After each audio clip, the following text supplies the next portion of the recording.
सदियों से दुनिया एटलांटिस के रहस्य से मोहित रही है। एक भव्य शहर जो एक ही रात में समुद्र में समा गया। क्या यह वास्तव में अस्तित्व में था?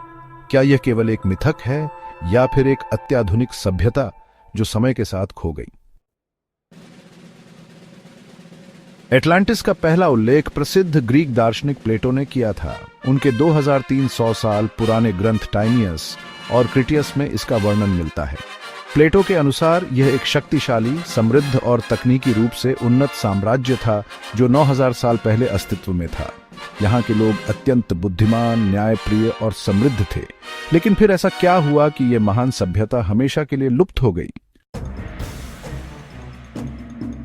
प्लेटो के अनुसार एटलांटिस के लोग अहंकारी और लालची हो गए, जिससे देवता क्रोधित हो गए। फिर एक भयानक प्राकृतिक आपदा आई। भूकंप, सुनामी और अग्नि तूफानों ने इस शक्तिशाली शहर को समुद्र में हमेशा के लिए डुबो दिया। लेकिन क्या यह सिर्फ एक कहानी थी या इसके पीछे कोई ऐतिहासिक सच्चाई छिपी है? वैज्ञानिकों और इतिहासकारों ने एटलांटिस को खोजने की कई कोशिशें की।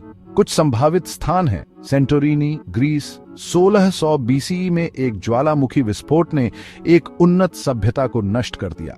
बहामास, कैरिबियन समुद्र के नीचे बिमिनी रोड जैसी रहस्यमयी संरचनाएं मिली हैं। अंटार्कटिका, कुछ मानते हैं कि एटलांटिस बर्फ के नीचे दबा हो सकता है, लेकिन अब तक कोई ठोस प्रमाण नहीं मिला है। कई लोग मानते हैं कि एटलांटिस केवल एक शहर नहीं था, बल्कि एक अत्याधुनिक सभ्यता थी। कुछ सिद्धांतों के अनुसार उनके पास हो सकती थी हमारी समझ से परे तकनीक और ऊर्जा स्रोत, गहरी खगोलीय जानकारी और अंतरिक्ष से जुड़ी समझ, एलियंस से संपर्क या ब्रह्मांड के रहस्यों का गूढ़ ज्ञान। क्या वे वास्तव में उस समय की एक महाशक्ति थे जो हमेशा के लिए लुप्त हो गई?